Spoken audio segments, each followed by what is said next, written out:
I am Sophia, on the verge of turning 27 this year, and I've enjoyed 5 years of marital bliss. Recently, my son Jasper marked his 4th birthday, a joyous occasion. Initially, I worked full-time after tying the knot, but now I balance part-time work at the same company. My husband, Carter, is 30 years old, 3 years my senior. Our journey from dating to marriage was initiated by Carter's passionate advances, but post-marriage, I observed the shift in his demeanor towards a more domineering side. Carter has a 20-year-old sister named Daisy, and their age gap seems to contribute to a somewhat indulgent relationship on Carter's part. Before marriage, I didn't mind Daisy's frequent visits and assumed they got along well. However, after tying the knot, I started noticing changes in her behavior. Daisy often drops by unannounced at any time and expects to be served without ever bringing a token of appreciation. Rather than addressing the situation, Carter expects me to accommodate her demands. Daisy acts as though I'm invisible, addressing only Carter with a casual, "Brother, I'm here again," despite not preparing for an additional guest. I end up serving dinner to Daisy and Carter instead of understanding, blaming me aloud, insisting I should have been more considerate. Despite Daisy's verbal apologies, it's evident she relishes Carter's preferential treatment. Left with leftovers, I prepare my own meal while Carter and Daisy continue their chat on the sofa, leaving the dining table messy. They never acknowledge Jasper or me, treating us more like hired help than family. One evening, as I'm about to take a bath with Jasper, Carter interrupts loudly, instructing me to buy a cake for Daisy despite it being late. Daisy insists on having it immediately, and Carter blames me for delaying. Feeling compelled, I reluctantly head to the cake shop with Jasper, until overhearing their conversation, I learn they're criticizing me for being inconsiderate and questioning the decision to marry me. Meanwhile, Jasper, though unable to grasp the words, senses tension in our relationship. Suppressing my emotions, I ask him about his cake preference, and he cheerfully requests one with lots of fruits. Our trip to the cake shop is filled with discussions about cakes, momentarily pushing aside Carter's early words. Jasper and I arrive just before closing time, fortunately finding the cake Daisy desired. We purchased 2 cakes, including the fruit-loaded one Jasper wanted. Back home, I serve the cakes to Daisy and Carter, then prepare Jasper's cake and head to the dining room. The moment I place it in front of Jasper, Daisy points and expresses her desire for that cake. Before I could react, Carter moves Jasper's chosen cake in front of Daisy, disregarding Jasper's protests. Carter justifies his action, claiming he bought the cake with his earnings and had the right to choose for Jasper. Unable to contain my emotions any longer, I voice my dissatisfaction in response.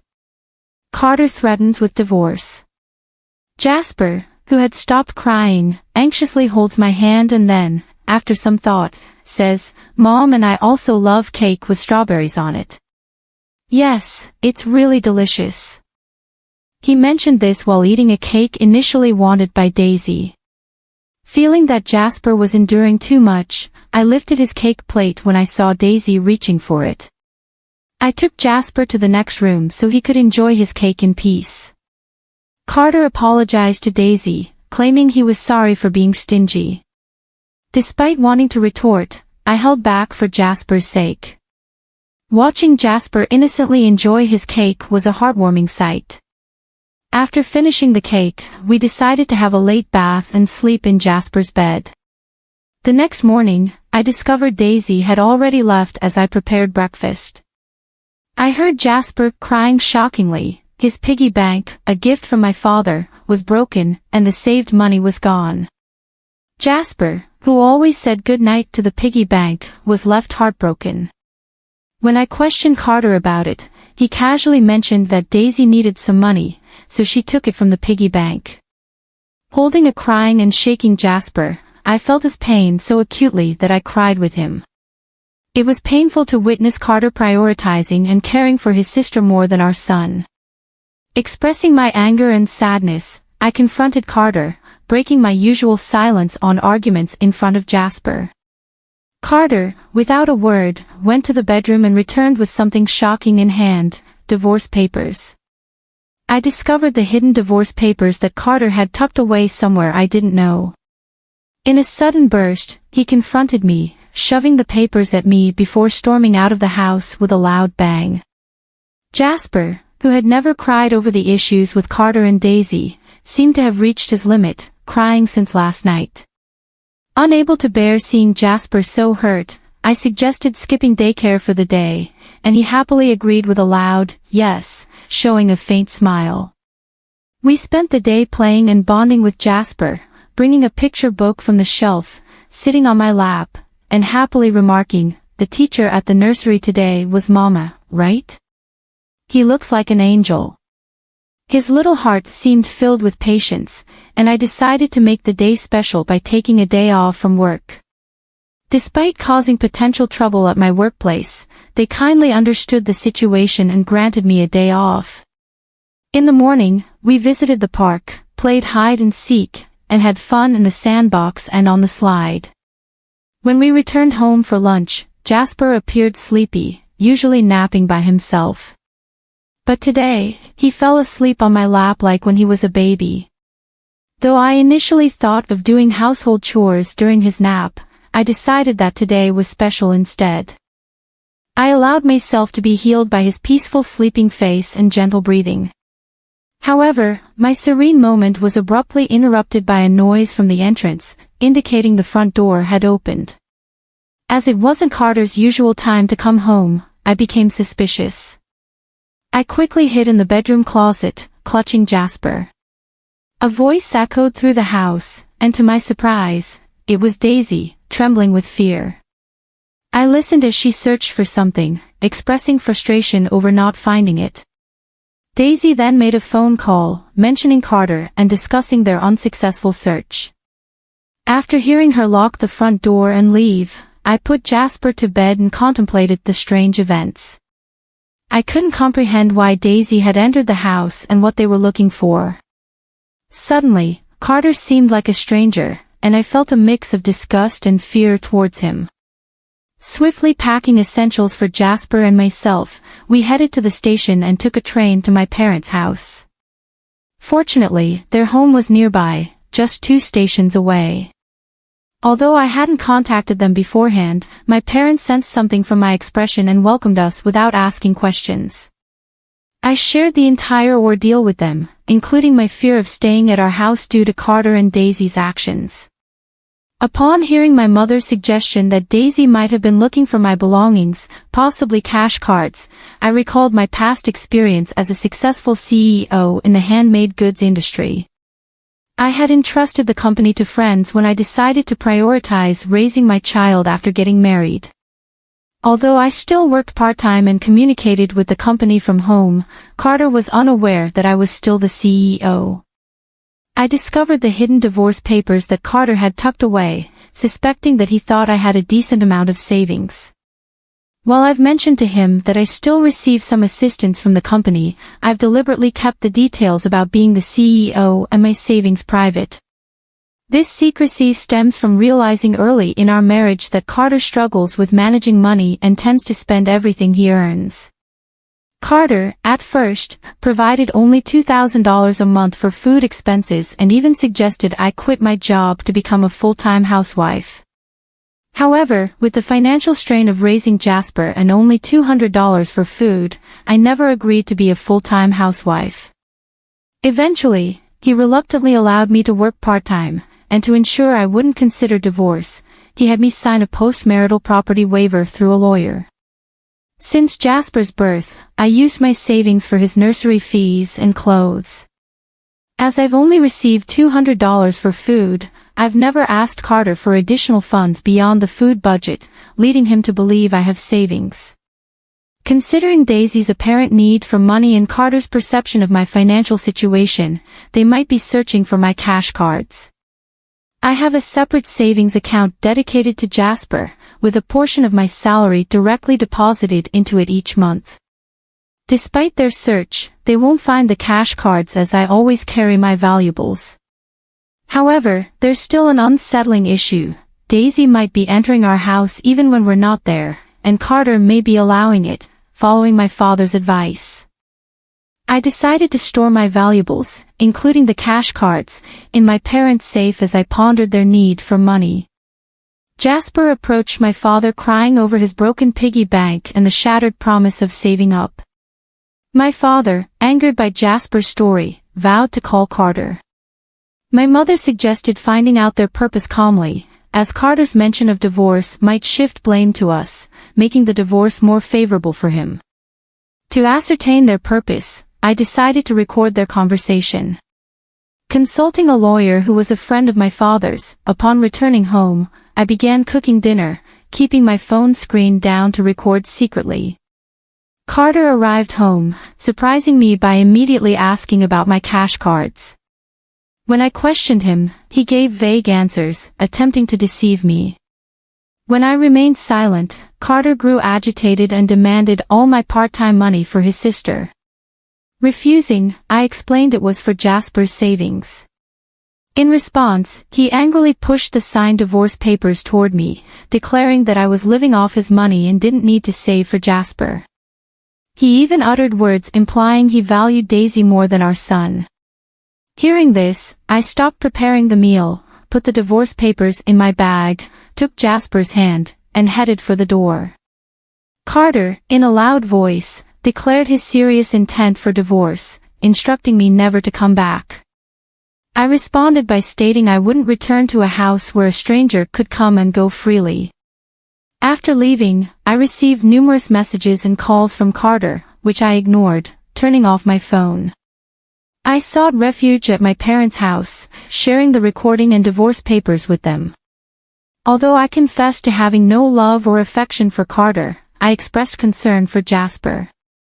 My parents advised me to do as I pleased.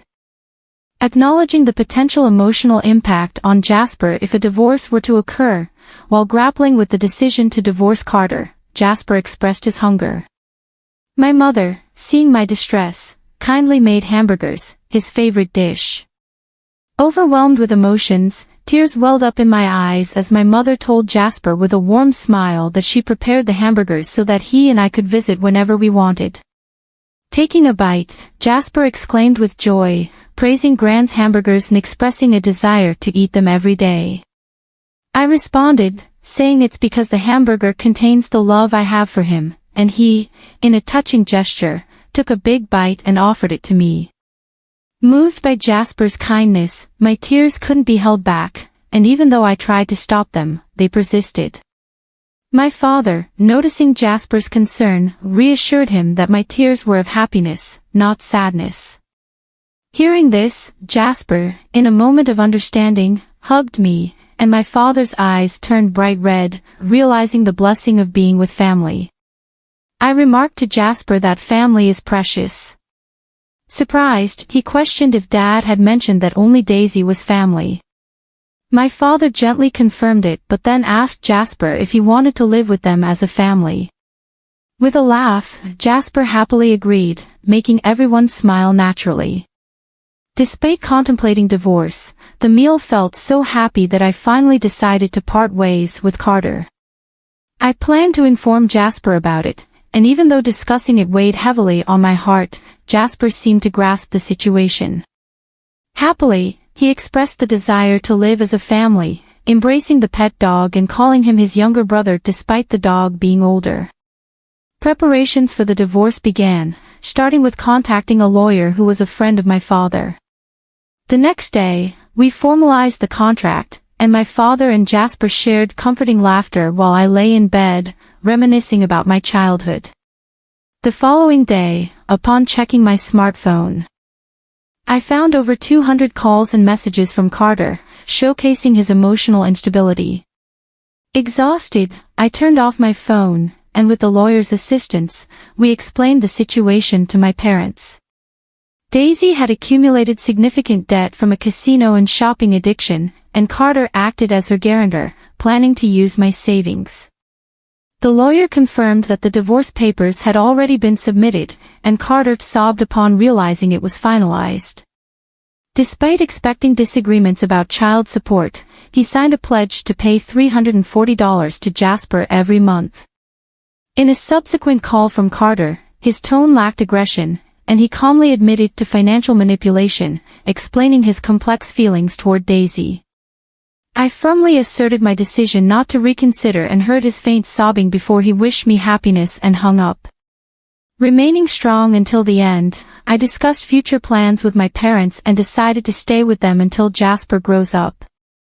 I resumed my role as a company president and later learned that Carter and Daisy had informed their parents about the divorce and debt, resulting in disownment. Today, I find happiness being with my family. Sometimes, it's best to take a step back if you find yourself lacking motivation. This was something I personally witnessed during a pivotal match that may decide my boss's advancement. There was a noticeable sense of stress when the computer malfunctioned just before the presentation began, as he had consistently helped and encouraged me. My supervisor apologized profusely as he hastily attempted to restart the machine. The person in charge, however, was clearly agitated and got to his feet. He yelled, "I don't have time for a company that can't even put on a decent presentation." I could sense the pressure of the situation bearing down on my supervisor, who had a sad expression on his face. I felt something stirring inside of me, even though I was called a lazy employee. In this emergency, I made the decision to act. I said, "I'll do it," and I moved toward the stage. The guests gave me a disbelieving look, but as soon as I spoke, they paid attention. This was the turning point in my life, where it had become stagnant. Samuel is my name, and I'm 35 years old. I work for a travel company that arranges package tours for a wide spectrum of customers, both domestically and abroad. Being able to travel and experience other cultures while remaining in my own nation is one of the benefits of my employment. Though it was an exciting environment, I hadn't been all that ambitious. I found my work interesting and enjoyable, yet I was happy enough to keep things as they were. It was very wonderful that my colleagues continued to go up the corporate ladder. Some even achieved the position of assistant manager. Even though rumors about my lack of motivation since I hadn't taken any exams for promotions were circulating, I didn't feel envious. Lisa was among the new employees hired during April's personnel reshuffle. She was incredibly attractive and a capable supervisor who had grace while dealing with overseas customers. It was soon evident that she had been sent to our branch to be considered for the role of store manager. I once made a mistake when going through paperwork. The name and address of the hotel where a tour was scheduled didn't appear to be on the internet. I did some research and found that the hotel had moved recently. Discreetly, I brought the materials over to Lisa. "What about this hotel?" I began. Startled, she looked up the same website to support my conclusions. She exclaimed, clearly relieved, "You're right, thanks for noticing." We went back and forth about other hotels, and I brought up a feature that struck my attention each time. This location might not fit the tour concept. The emphasis on luxury seems a bit too much. "Well done," she answered. "How about this one? They are running a 3-month sale." "Excellent decision." Lisa hesitated and cocked her head. "Samuel, did you just talk to me like you always do?" "Yeah, I see." Her astonishment made me realize that people rarely had direct conversations about their jobs. "You do realize that every website we visited was in French?" she inquired. "Indeed, but I majored in it in college," I said, ignoring her praise. "That is quite remarkable. Are you able to read as well?" I felt modest, so I dismissed it. Subsequently, our branch made the decision to take part in an internal competition. Lisa's career may be greatly impacted by the project for which she was selected to take the lead. I was added to the team, most likely because of my fluency in French from our earlier chat. I didn't think I would be able to do much, but leaving the squad would just attract unwanted attention. I ran into Chris, a senior coworker from my former position, in the lobby one day while on a competition-related business trip. "Hi, Samuel." Looking dapper in a suit, he said, "What a coincidence." So, is your company participating in the Sakura Group competition too? He inquired after they had caught up. Yes, I answered, sensing the weight of being seen as a formidable opponent. Lisa gave me a questioning glance as the talk came to a close. Was that man employed by your former employer? Yes, he was a senior colleague, I said, attempting to mask my uneasiness. It appears that he depended on you quite a deal. I probably noticed that my tone was a little harsh and soon stopped talking. Lisa appeared to be attempting to understand what I was saying, but I avoided the topic. That day's meeting with our customer went well, and Lisa got right into competition planning when she got back to the office. She was not that much older than me, even if she was my superior. She made an effort to live up to the expectations. Nevertheless, given that she was given such important tasks, it was fascinating. She was in a high position already, even if a promotion would imply a better evaluation and a bigger compensation. I was unable to see the advantages of her unwavering efforts. Was it a great feeling of duty, or was it just fun? In any case, I didn't understand what she was doing. While I frequently observed other staff members being overburdened with work and deadlines, Lisa already had it all: wealth and respect. What kept me wondering was what drove her. Oh, Lisa. She was still working past closing, so I called out to her. What's going on? The closing time has passed. She was surprised to realize that she hadn't been paying attention to the time. I was unaware of it. I'm grateful. Samuel, are you going home? All right. I have a question for you. I hope this isn't disrespectful, but how are you able to work so hard? It's not like you have to be participating in this tournament. You also have other jobs. Without doing all of this, you would still get promoted, right? All right. Lisa moved the chair beside her. She seemed to want me to take a seat. She showed me her own smartphone when I did. Pictures of a small child and what looked to be her parents were all over it. I'm this person. Really. My parents took me on numerous trips since they enjoyed traveling. In fact, the backgrounds of the pictures varied a lot. They included pricey landscapes, old buildings, and even some uncommon creatures. During my time as a student, I also took several trips with friends and family, and I still do. I treasure every single one of these recollections. They all appear to be fantastic memories. Indeed, traveling is a lot of fun. I accepted this position in order to let individuals have even more fun on their travels than they anticipated. Making travel more enjoyable for others is the reason for my hard work, not merely for praise or promotion. Of course, having a higher position aids in my goal achieving in this regard. It facilitates the approval process for plans. Lisa grinned and showed me her half-finished materials, which vividly displayed a lovely sea and boats. Vacations should be enjoyable. I find joy in the simple thought of seeing people enjoy themselves on my tours.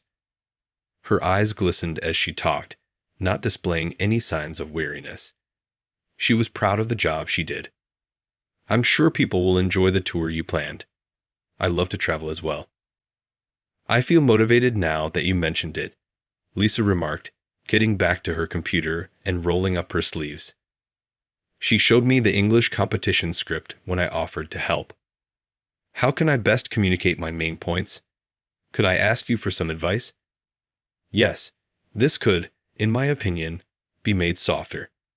For a Japanese audience, it might seem obvious, but for those from other nations, it might be confusing. What say you about this?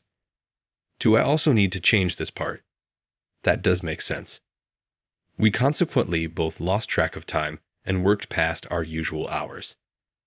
This was the first time I had ever been so immersed in a task, which was unusual for someone like me who normally tried to avoid overworking. It goes without saying that Lisa had an impact on me. I became aware that I could see things more broadly and concentrate on things other than my current job. The competition day finally arrived. Among the 5 companies that presented, we were the 5th. Lisa patiently waited for her turn and even picked up some knowledge from the other lectures, despite the constant strain. I did as she suggested and listened to the talks. Lisa had her turn, walking up to the stage and setting her laptop down on the desk. Even after a minute, nothing happened as we waited for our company's emblem to show on the white screen. Lisa tapped away quickly at the keyboard up on stage. "I'm sorry. Give us a moment, please." Emma, our senior colleague, went to see how Lisa was doing. "What's wrong, Lisa?" "My laptop isn't functioning. It was all right just now. I'm attempting a restart. It is not turning on. Someone please grab the backup laptop." I hurried to the stage with Lisa's bags in tow to deliver the backup laptop. But it also refused to switch on. It was confirmed to be charged, therefore there didn't appear to be a power problem. In my panic, I yelled, "We should go back to the office and get another one." Emma waved it away right away because she knew she wouldn't make it in time. However, even this exchange's time was valuable. Lisa kept all of her script files on her laptop. She didn't have a printed copy. Presenting a tour without any images on the screen would be meaningless, even if she had printed it. "Is everything in order?" With a concerned expression, the host came over and informed us that our laptop was broken. An irate man who was sitting in the front row, probably an executive of the company, spoke up. "Enough now. Sit down if you're not ready." "I'm sorry. Give us a little more time, please." "We have no time for a business that cannot even put up an appropriate appearance. Mr. White, you do realize that there are 4 other companies here." The foreigner seated next to him was asked by the man. The foreigner, frowning, put his documents on the table and appeared to comprehend Japanese. At that point, I thought back to Lisa's efforts over the previous few months. Her endless hours spent honing her strategy, her love for having people enjoy her trips. She had even visited the location to make sure all the details were correct. This is not how it is going to end. I handed the laptop over to Emma and Lisa and went up on stage. The attendees ignored us in favor of talking or using their cell phones. I inhaled deeply. "Don't worry, I've committed Lisa's entire script to memory. I apologize. It seems like our laptop is scared speaking to all of you, but don't worry. I can talk more clearly than it can. Kindly glance at the handout's first page." The man who had been annoyed a moment ago looked up sharply as I spoke. Mr. White and the other staff members were observing me as well. As directed, they shifted their focus to the handout. My English appeared to be interpreted perfectly. "Where are you interested in traveling?" "Naturally, to a fun location, correct?" Someone at the edge of the table spoke up as I carried on in French. "You speak French?" "In French," I answered. "Yes, but it's very basic." "But how's that for some Japanese humility?" "Excellent. I'm happy. Perhaps I ought to think about conducting tours as well." "That would be great." The non-French speaking individuals appeared perplexed. I said I was sorry in English, then translated into the just learned Chinese.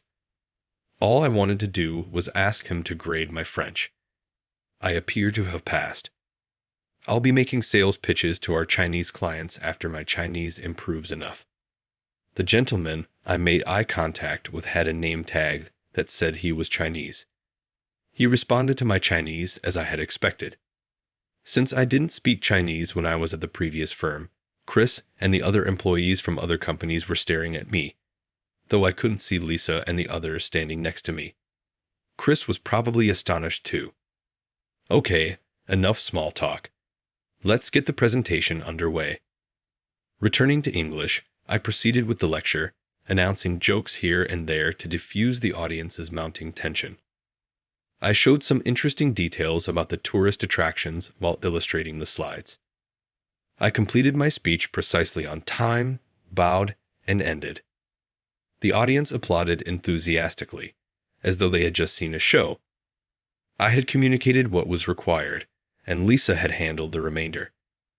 I gave up my position on stage. The competition results would be communicated to us afterwards, but on our way out, Mr. White personally came up to me. "Your speech was really enjoyable." In English, he continued, I hope you can make the excursion as enjoyable as we have planned. The staff members who couldn't understand were thrilled when I translated for them. We made it back to the office after we were successful, and Lisa ushered me into the meeting room. Samuel, I don't know how to thank you. She had a dejected expression. The laptop had failed unexpectedly, even though I had planned ahead. It was only right to be annoyed. We're teammates, so it's only natural to cover for each other. I'm completely useless. Even though I spoke a lot, I ultimately needed to rely on you. We had no influence on the malfunctioning of both laptops. Even after coming back from the competition, Lisa's computers were still not functioning. We had given them over to the IT division so they could look into the reason. My preparation of the script and slides was lacking. I feel like a novice committing these errors. Your rapid thinking was extraordinary in comparison to that. I didn't think you would recall the script. Well, that wasn't all of it. We made it together. You spoke several languages with such ease as well. I was unaware that you were fluent in French. Yes, you were my go-to person for this competition. I have to get better at managing things by myself. Lisa smiled at herself, and I thought that was strange. Aren't you going to say let's keep working together? What do you mean? I mean, not to boast, but if you utilize me well, we might win future competitions too. That wouldn't mean anything, Lisa said firmly. If I don't win the competition on my own merits, how can I confidently provide tours? I can only be genuinely proud of something when it's my own accomplishment. Lisa's remarks hit me like a bolt from the sky. Unlike every other supervisor and coworker I had met, she was unique. Actually, there are things I've been avoiding to tell, like why you're so good with languages. Yes, will you tell me? Yes, since you're different from the others. I started to explain that because of my parents' employment, I had traveled the world since I was a small child. Since English was spoken in the majority of the countries, Japanese and English played equal roles in my life. I was surprised that none of the children my age could speak English fluently when my parents' job finally settled down and we relocated to Japan permanently. They had trouble writing and reading. I publicly used English as effortlessly as I would have in any other nation, and I couldn't understand why something so basic was so difficult for them. I always thought of school textbooks as children's books. My classmates trusted me, of course. Before exams, they asked for study advice and assistance with their homework. When I was younger, I delightedly assisted them and liked imparting my knowledge. I eventually learned to accept being someone else's tool. Not until I was a college student and working on a group project for my French degree did I realize something wasn't right. I was given all the duties by the group, including leadership, material creation, and even the presentation. They all responded to my questions about why I had to do everything with the same response. Because Jayan can speak English. They didn't see English and French as being different from one another, which surprised me. They held that proficiency in all languages was innate for anyone who could speak English. Despite the fact that we were taking a language skills course, they went for the quick fix in order to earn high marks. Because of this, the team as a whole enjoyed our successes equally, and my contributions also benefited others. That's when I understood I was being duped. Nevertheless, I felt it was more effective for me to be in control because it was only a student project and not particularly challenging. I obtained a job at a travel agency there. I was respected as a trilingual speaker of Japanese, English, and French at that point, as I had also studied French. I was initially really excited to put my skills to use and had a lot of work, but that didn't last long. About a year after I arrived, my immediate senior, Chris, made a task request. Because he wasn't very strong at English, he requested me to make a proposal, which I happily accepted because he had been looking after me since I joined. Chris asked me to assist with another work after expressing satisfaction with the proposal. It took a lot of extra and effort to assist him as I worked on my own project. However, the satisfaction of having our project accepted and developed into a working product was unmatched, so I ignored my complaints and carried on with my task. A year later, the situation deteriorated. I was still working under Chris, who had been elevated to section chief, when I could finally look at the company as a whole. I made the decision to use older documents as reference materials when I was assigned an increasing number of jobs. When I saw the approved project proposals, I was astounded. Chris's name was the only one on the report for a project that I had completed roughly 90% by myself. Before I joined, I had heard that his performance wasn't so great. I couldn't believe it when I looked through more proposals and paperwork and discovered that Chris's name had been substituted for mine everywhere. Chris was in fact the project leader because he was the one who sent our employer the final documentation. All of the research, ideas, and proposals, however, belonged to me. Furthermore, Chris was unable to produce the English paperwork. I searched for Chris, deciding to face him. I caught him chatting with our department boss, Alex, in the smoking section when he was away from his desk. "Chris, the Paris tour you submitted this morning was great," Alex replied. I was involved in the initiative that Alex was discussing. "Yes, since I have a contact there. I could gather a lot of information," responded Chris. He said just what I had said. My father's coworker, who was a big help to me when I was growing up, provided feedback for that tour. I couldn't resist saying, "Excuse me," and I moved in front of them. Chris appeared a little rattled, but he soon collected himself. "Hey Samuel, how are you? Do you also want to smoke here?" "No. I want to ask Chris a question. I understand that the initiative you were just discussing, the Paris tour, was my idea."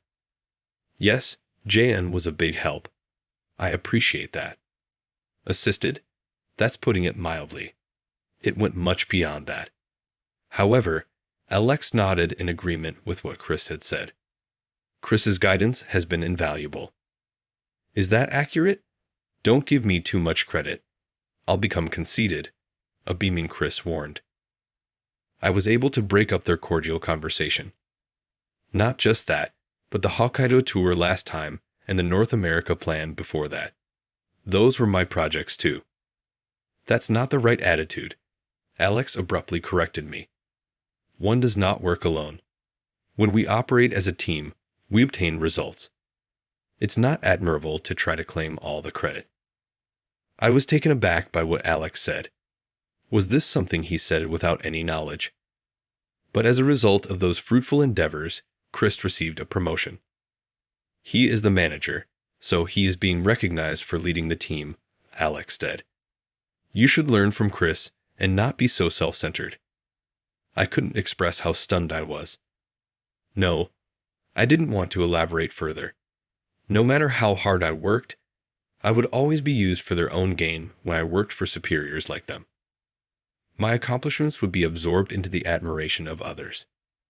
When my mistrust of the people depending on me and the evaluators reached its zenith, I left that firm in less than a month. Fortunately, I was able to find a new job quickly because of my language skills. I work for the company right now. They wouldn't be able to take credit for my accomplishments in this organization. Naturally, I didn't put my all into my work, and I didn't reveal my language abilities. I reasoned that it would be useless to put in a lot of effort if it would just benefit someone else. However, after seeing Lisa, I understood how satisfying it is to have my work acknowledged. I used to want to work in a field that brought happiness to people, but somewhere along the road, I developed a selfish agenda. It was the appropriate choice for you to leave that organization. Of course, having fun at work is important, but it's normal to lose motivation if your efforts aren't properly recognized. Lisa stated with a hint of anger in her voice that although Alex is a bad assessor, I'm partly to blame. Things may not have gone that way if I had spoken with them more effectively. You can use that reflection in this situation. Nobody in this room will take credit from you while I'm here. How comforting that sentence is. To be honest, I had fun getting ready for this tournament. It was motivating to see how hard you worked. That makes me very happy to hear. Samuel, as your manager, you are no longer need to repress your emotions. Never hesitate to speak up. Follow your desires. Lisa's phone rang at that very moment. As she took her phone out of her pocket, she remarked, "Pardon me for a moment. This is Mayam Tours, Lisa." "True. How come?" "Really? I'll be there immediately."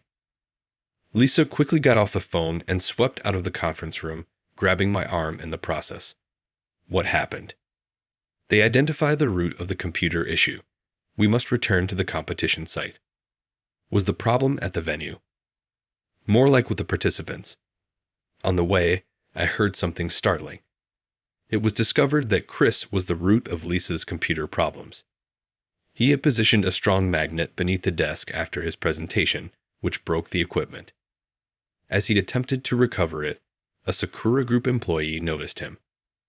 It was a totally different setting in the conference room when Lisa and I arrived. There was Chris, looking sad, with others from the Sakura Group and my previous boss at the company. An official came over to us and gave us the rundown. Chris had admitted to undermining us after being discovered.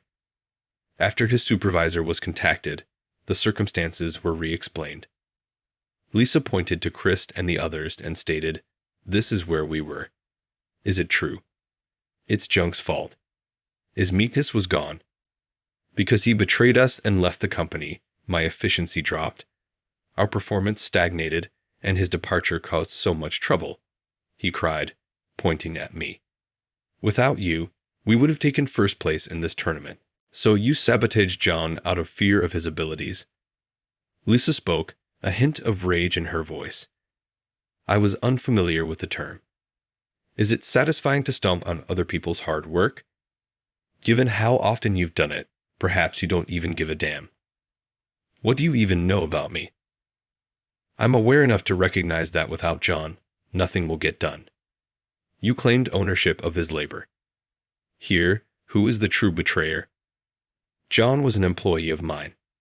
I refuse to claim credit. Isn't what you did proof enough? Lisa gave Chris's manager her business card. "This is my identity. Please bear in mind that I anticipate we will appear in court." "Judge, how do you mean?" "It's clear. If someone were to meddle in our company affairs and do harm to our property, a lawsuit would be inevitable. Nobody could argue with her since her statements were so reasonable. It ultimately resulted in a civil case. Chris was fired for breaking several rules of behavior. He is not going to be able to get another employment while the trial is going on. I don't think he will be able to readily reintegrate into society even after the trial. Anticipatedly, I learned via rumors that Chris is currently leading a modest life and heavily indebted. However, Lisa was promoted as a result of her competition performance and her prior accomplishments. In addition, I received a promotion in recognition of my noteworthy efforts. As expected, my language abilities were discovered, and we were both given abroad assignments.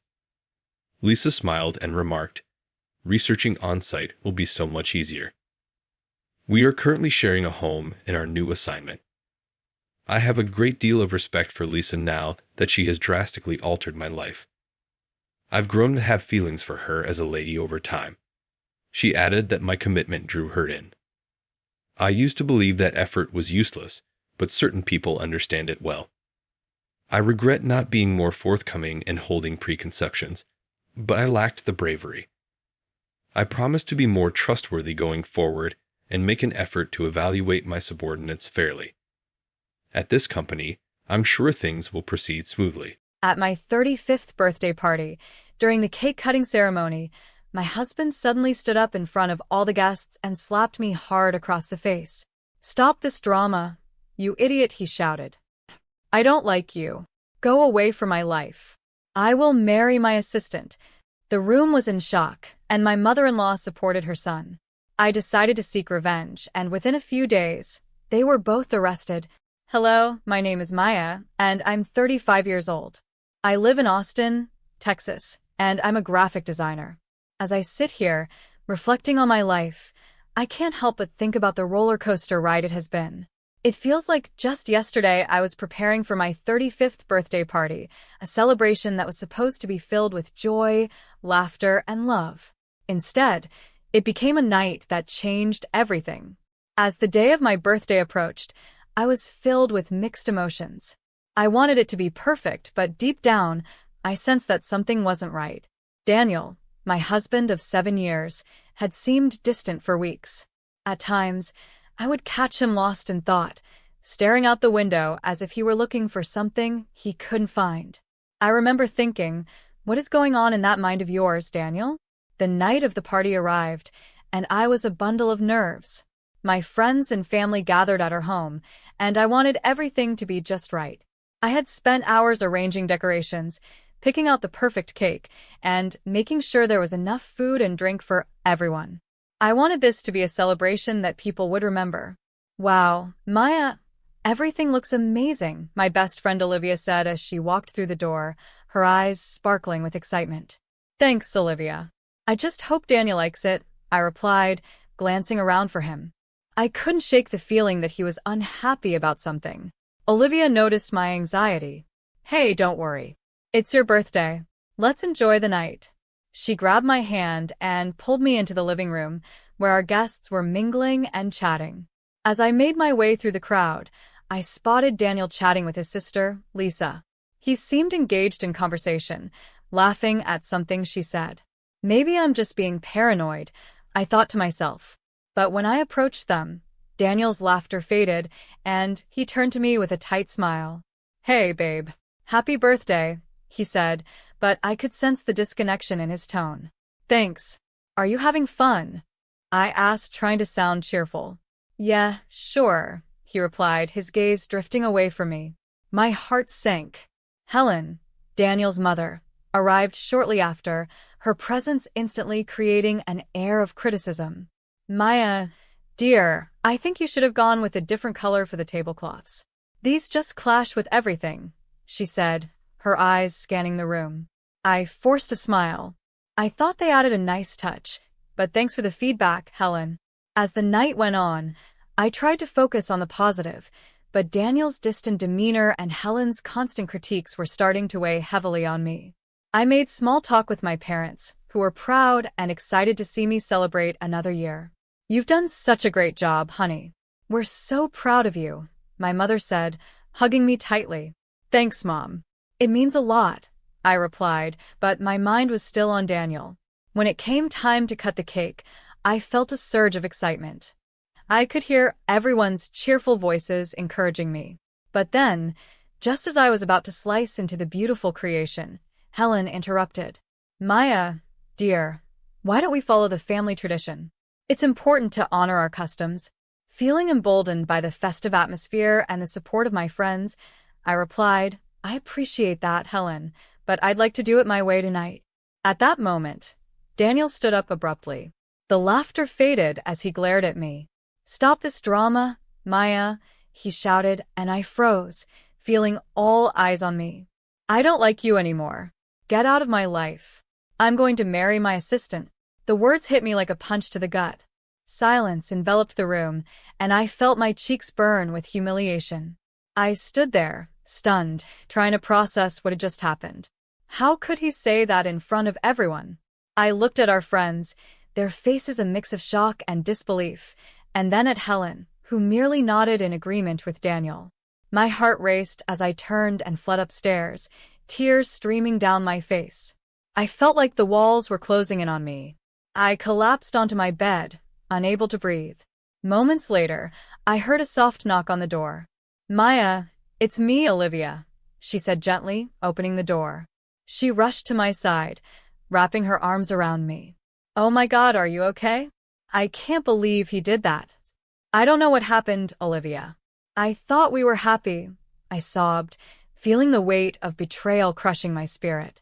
Maya, listen to me. This isn't okay. You need to leave him. He has been controlling you for a long time now. This isn't just a one-time thing, Olivia said firmly, pulling back to look me in the eyes. As I processed her words, I began to realize that I had been ignoring the signs for far too long. I thought of all the moments when Daniel's jokes had cut too deep, when he had dismissed my feelings, and how I always felt like I was walking on eggshells around him. I can't just leave, I said, shaking my head. He's my husband. I love him, but does he love you? Olivia asked softly. You deserve so much better than this. Sitting in the darkness of my bedroom, I felt a flicker of something new, anger. I had been a victim for too long, and maybe it was time to reclaim my life. As I stared at my reflection in the mirror, I saw a woman who was tired of being treated like a doormat. I'm going to figure this out, I whispered, determination rising within me. I had to start planning my next move, and I knew it wouldn't be easy. As I wiped away my tears and gathered my thoughts, a plan began to form in my mind. I wouldn't let Daniel or Helen control my future any longer. I was ready to fight back, to expose the truth, and to reclaim my power. Little did I know, this was just the beginning of a journey that would lead me to self-discovery and empowerment. But first, I had to confront the darkness that surrounded me. In the days following that disastrous birthday party, my mind was a whirlwind of emotions. I was devastated, angry, and above all, determined. Daniel's words echoed in my head.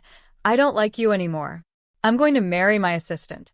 Those words felt like a dagger to my heart, but they also ignited a fire within me. I realized I had been living in a bubble, blinded by love, and it was time to face the harsh reality. Are you okay, Maya? Olivia asked when she came over a few days later. We sat in my living room, the remnants of the party still scattered around. I had tried to clean up, but the decorations felt like painful reminders of what had happened. I don't know, Liv, I admitted, feeling the weight of my situation. I keep replaying everything in my mind. I thought we had a good marriage. Olivia looked at me with empathy. Maya, sometimes the signs are there, but we choose to ignore them. You need to figure out what you really want. I want my life back, I said, my voice steady. I want to expose him for who he truly is. That's the spirit, she encouraged. But first, we need to gather some evidence. You can't just confront him without a plan. Over the next few days, I started paying closer attention to everything Daniel did. I meticulously noted his strange behavior and late-night phone calls. He had a habit of keeping his phone face down on the table, which was unusual for him. One night, I decided to stay up late and wait for him to come home from work. My heart raced as I heard the familiar sound of his key turning in the lock. Hey, Maya. You're still awake, he said, stepping into the living room, his expression unreadable. Yeah, just couldn't sleep, I replied, forcing a smile. How was your day? It was fine, he said, avoiding my gaze as he took off his shoes. I watched him, trying to gauge his mood, but the tension in the air was palpable. Daniel, can we talk about what happened at the party? I asked, my heart pounding. Do we have to? I thought we were past that, he replied dismissively, heading towards the kitchen.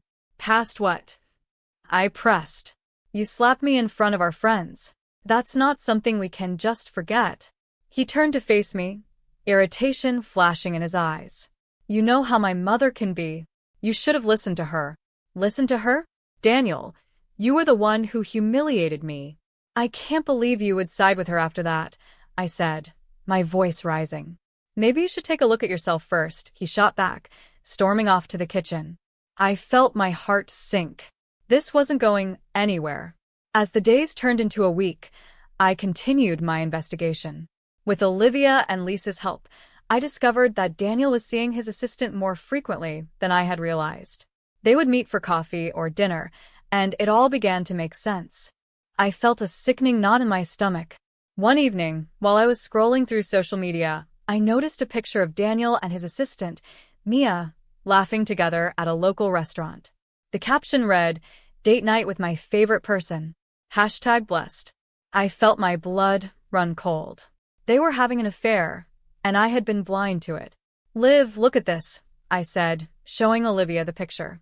Her eyes widened, and she quickly took a deep breath.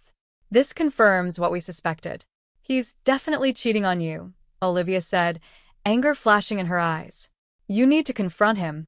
I will, I replied, my voice firm.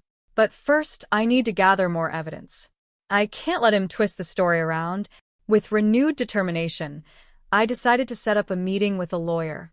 I wanted to understand my options and prepare for what was to come. After researching local attorneys, I found one with a solid reputation. During the consultation, I explained my situation. I suspect my husband is cheating on me and planning to take control of my finances, I told the lawyer, my heart racing as I laid everything bare. The lawyer listened carefully. Gathering evidence will be crucial for any legal action. Document everything you can, including dates, conversations, and any financial discrepancies. This way, you'll be prepared to protect yourself. Feeling empowered, I returned home and started organizing everything I had learned. I collected text messages, emails, and even notes from conversations that had raised red flags. The pieces of the puzzle were coming together, and I could feel the strength building within me. One evening, I was sitting at the kitchen table, going through my notes when Daniel walked in. He looked surprised to see me still awake. "Working late?" he asked, a hint of sarcasm in his voice. "Just going over some things," I replied, keeping my tone neutral. "What things?" he pressed, stepping closer. "Just some personal projects," I said, trying to deflect. He narrowed his eyes. "You've been acting weird lately. Is there something you want to tell me?" "No, nothing at all," I said, forcing a smile. "Just enjoying my birthday gifts, you know?" "Right," he replied, though I could see he wasn't convinced. As he walked away, I knew I had to be careful. The tension was thick, but I was no longer the same naive woman I had been just weeks ago. I was ready to fight back, to reclaim my life. With the pieces in place, I prepared myself for the confrontation ahead. I knew the truth would come out, and when it did, there would be no turning back. Little did I know that the road ahead would test my strength and resolve in ways I never imagined. The days turned into a blur of planning and gathering evidence, and I felt both anxious and empowered. I knew it was time to confront Daniel about everything I had discovered. The thought sent shivers down my spine, but I had to do it. I owed it to myself to fight for my truth. One evening, after a long day of gathering more evidence, I decided that tonight was the night. Daniel had a meeting after work, and I planned to confront him as soon as he returned. I took a deep breath, trying to calm my racing heart. When he walked through the door, I was waiting for him in the living room. His expression turned from surprise to confusion when he saw my serious demeanor. "Maya? What's going on?" he asked, closing the door behind him. I stood up, gathering all my strength. "We need to talk, Daniel," I said firmly. "About what?" He was already on the defensive, but I pressed on. "About you and Mia." "I know about the affair," I said, watching his face drain of color. His mouth opened slightly, and he stammered, "What are you talking about?" I pulled out my phone and showed him the picture of him and Mia from social media. "This. You think I wouldn't find out? You've been lying to me." His eyes narrowed as he quickly composed himself. "You're jumping to conclusions, Maya. That's just a friendly dinner," he said, attempting to deflect. "Friendly? Really? You expect me to believe that? You're married to me, and you're flaunting your relationship with your assistant on social media." My voice was shaking, but I refused to back down. "Look, I can explain," he began, but I cut him off. "Explain what? That you've been planning to leave me for her? That you've been stealing money from my business?" The words were spilling out now, each one a release of pent-up frustration and betrayal. His expression shifted from surprise to anger. "You don't know what you're talking about, Maya. This is all in your head. You're just being paranoid," he snapped. "Paranoid? Is that what you call it?" "I have proof, Daniel. You're in way over your head, and I won't let you manipulate me any longer," I retorted, my voice gaining strength. "Manipulate you? You think I'm the bad guy here? You're the one who never listens to me or takes me seriously," he shouted, his face flushed with rage. I stepped back, the intensity of the confrontation overwhelming me. "You're right about one thing. This isn't working. You've been controlling and emotionally abusive. I deserve better than this." I felt a sense of liberation as I spoke those words. Daniel's face darkened. "You think you can just walk away from this? You're nothing without me. You'll regret this," he warned, a menacing tone creeping into his voice. "I won't regret standing up for myself. I've spent too long being treated like I don't matter. I'm done being your victim," I said, feeling the weight of my resolve. "I'm taking action." His eyes flashed with anger, but beneath it, I saw a flicker of uncertainty. "You think you can take me on?" "You have no idea who you're dealing with," he sneered. "I know exactly who I'm dealing with," I said. "A coward hiding behind manipulation and lies." At that moment, I realized that the confrontation was only the beginning. I had the power to expose the truth, not just to Daniel, but to everyone who had ever doubted me.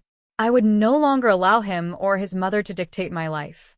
With my heart racing, I stepped toward the door. "I'm contacting a lawyer and gathering everything I need. This isn't over, Daniel. You can't silence me anymore." As I walked away, I felt an overwhelming sense of relief, mixed with fear. I was stepping into uncharted territory, but I knew I had to keep moving forward. I would reclaim my life, no matter the cost. The road ahead wouldn't be easy, but I was ready for the fight. The turning point was near, and I could feel the momentum building within me. I was determined to not only expose the truth, but to embrace my newfound strength. After that intense confrontation, I felt a surge of determination coursing through my veins. I had finally stood up for myself, but now I needed to follow through. The next day, I met with my lawyer to discuss my options in detail. As I sat in her office, I could feel the weight of the world lifting off my shoulders. "Maya, it's crucial to gather as much evidence as possible." "You mentioned financial discrepancies?" she asked, her eyes focused on me. "Yes, I suspect Daniel has been embezzling money from my company. He's always had access to our accounts," I explained, feeling a mix of anger and resolve. "Let's start by obtaining bank statements and any correspondence related to your business. The more proof we have, the stronger your case will be," she advised, jotting down notes. As I left the office, I felt a renewed sense of purpose. I spent the next few days digging through documents, bank statements, and emails, searching for anything that could help me build my case. Every time I uncovered a new piece of evidence, my resolve grew stronger. With Olivia and Lisa by my side, I discovered that Daniel had been diverting funds from my business account into a separate account for months. The betrayal cut deep, but I channeled my pain into action. I knew I had to be prepared for the inevitable confrontation with him and the fallout that would follow. A week later, I received a call from my lawyer. "Maya, we have enough evidence to proceed with filing for divorce and exposing Daniel's embezzlement. Are you ready for this?" "Absolutely," I replied, my voice steady. "Let's do it." When the day finally arrived, I felt a mix of anxiety and excitement. It was time to face Daniel and reveal everything. I decided to invite him to our house, under the guise of wanting to talk things through. I knew it would be the perfect setting to unveil my plan. When Daniel arrived, he seemed surprised to see me sitting at the dining table, documents spread out before me. "What's all this?" he asked, his brows furrowing in confusion. "I wanted to show you something important," I said, my heart racing. "I've gathered evidence of your deceit and financial crimes. You can't run from this anymore." His expression shifted from confusion to panic. "What are you talking about?" he asked, his voice trembling. "I have proof of the affair with Mia and the money you've been stealing from my company. You think I wouldn't find out? You've underestimated me." "Daniel," I said, the weight of the words giving me strength. He stood up, his face flushed with anger. "You think this will end well for you? You're making a big mistake," he hissed. "Maybe it's a mistake to have ever trusted you," I replied, feeling empowered. "I won't let you control my life any longer. You're going to face the consequences of your actions." Just then, there was a knock at the door. It was my lawyer and a couple of officers. "Daniel Thompson, you are under arrest for embezzlement and domestic abuse," one of the officers announced, stepping inside. Daniel's face turned white as he realized the trap I had set for him. "You can't do this," he shouted, but it was too late. As the officers cuffed him, I felt a sense of liberation wash over me. For the first time, I was no longer the victim. I was reclaiming my life. After they took him away, I felt a wave of relief, mixed with disbelief. I had done it. I had stood up for myself and exposed the truth. The darkness that had overshadowed my life for so long was finally lifting.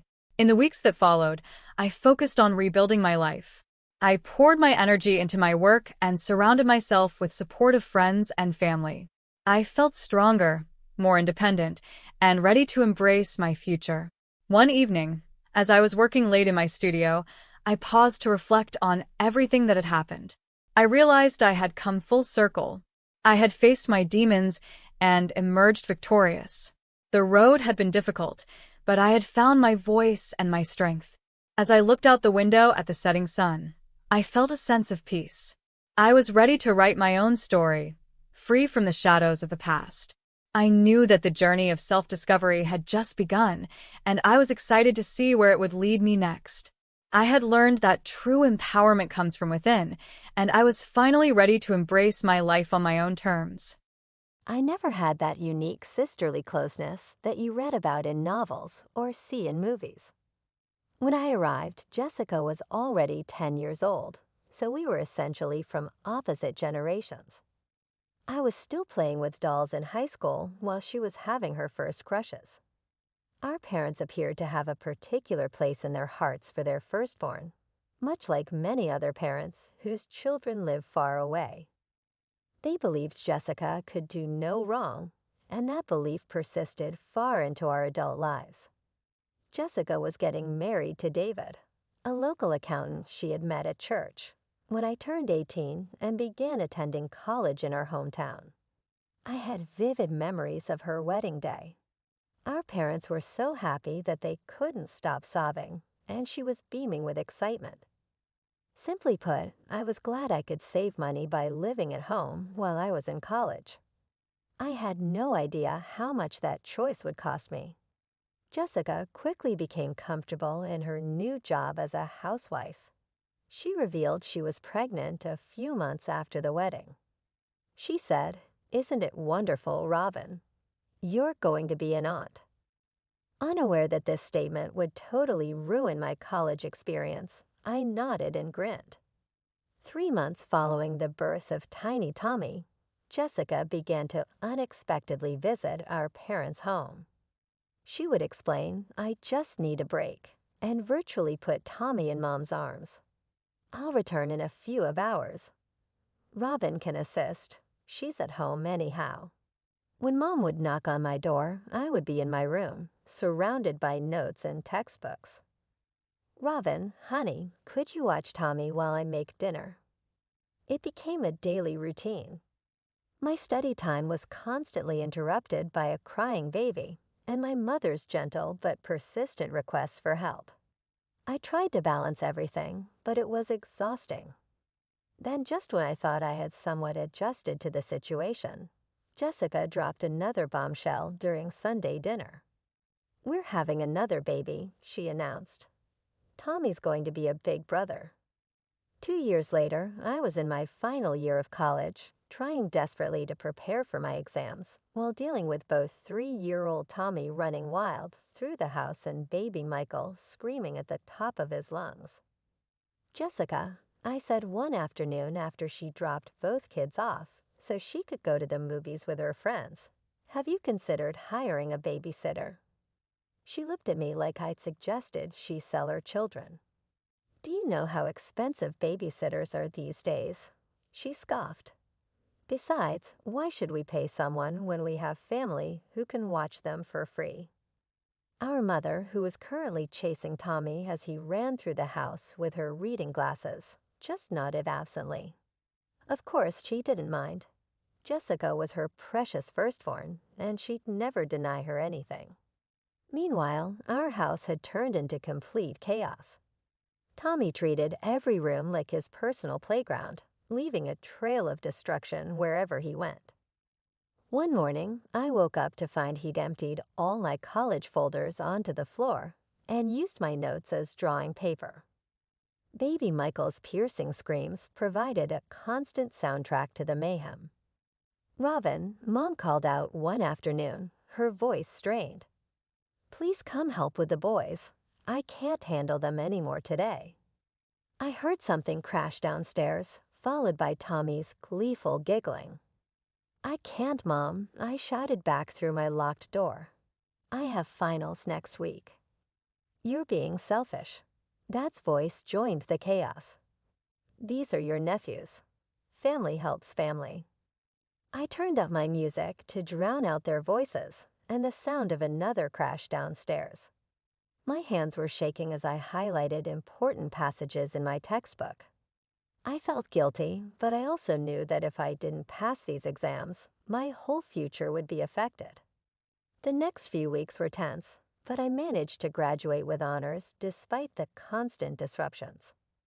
My first priority after securing a job at Anderson and Associates was finding my own place.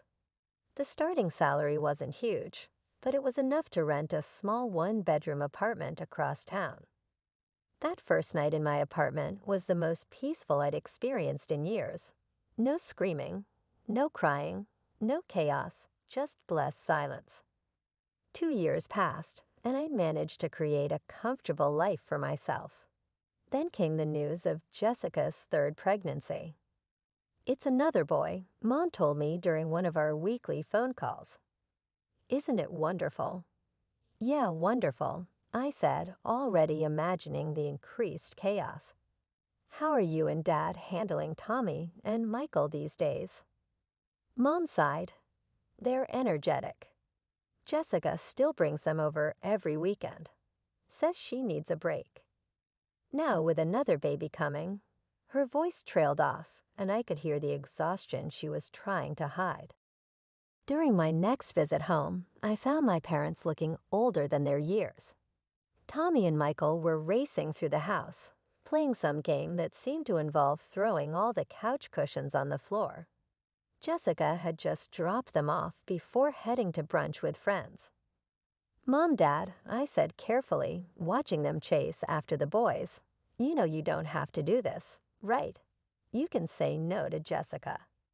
Dad turned to me, his face red with either exertion or anger.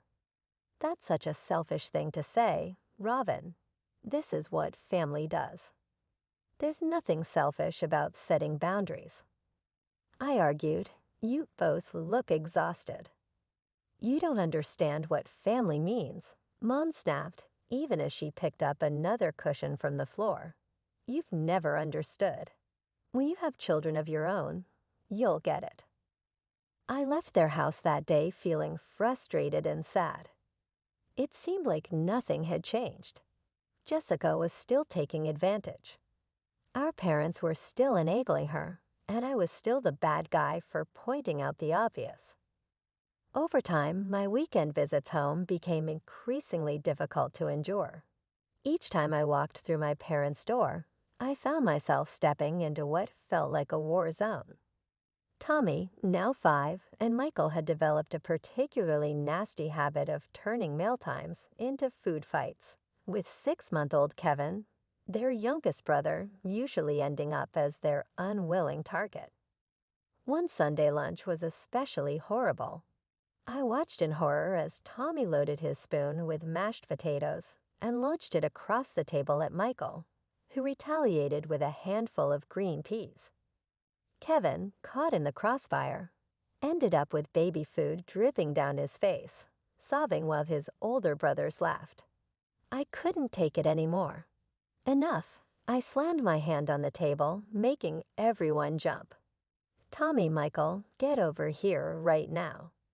They stared at me, amused at being confronted. "Look at this mess you've made." I pointed to the food-splattered floor and walls. "And look at your brother crying. This is unacceptable. You're going to clean this up now." To everyone's surprise, including my own, they actually started cleaning. Maybe it was the shock of someone finally standing up to them. That's when Jessica burst through the door, returning from her weekly spa appointment. "What's going on here?" she demanded, seeing her older boys on their hands and knees wiping the floor. "They made a mess at lunch," I explained. "They're cleaning it up." Jessica's face turned red. "How dare you? They're just children. You're being cruel to them." Cruel. I could hardly believe what I was hearing. "Jessica, they were throwing food at Kevin.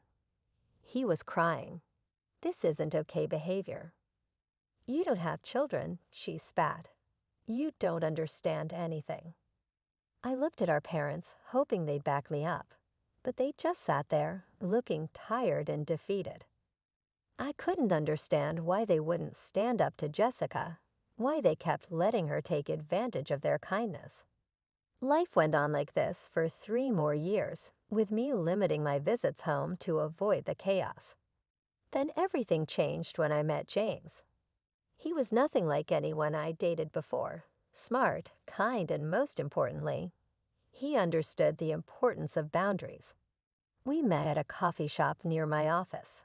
He accidentally taken my latte, and we ended up talking for hours. After 6 months of dating, we introduced each other to our families. His parents, Robert and Diana, were lovely people who raised their voices about as often as they burned dinner, which was never. The contrast between their peaceful home and my parents' chaos was striking. Christmas had always been a big deal in our family, and this year was supposed to be extra special since James and I were newly engaged. Mom went all out with the decorations. The tree was beautiful, presents were wrapped perfectly in matching paper, and the house smelled amazing with all her holiday baking. When James and I arrived early to help, the atmosphere was festive and warm. My cousins, Mark and Sarah, were already there with their kids, who were quietly playing board games in the corner. Several of our relatives had traveled from out of town, including Great Aunt Martha, who immediately pulled me into a tight hug. "Let me see that ring, dear," she said, admiring my engagement ring. "James is such a lovely young man. You two will be so happy together." Everything was picture perfect.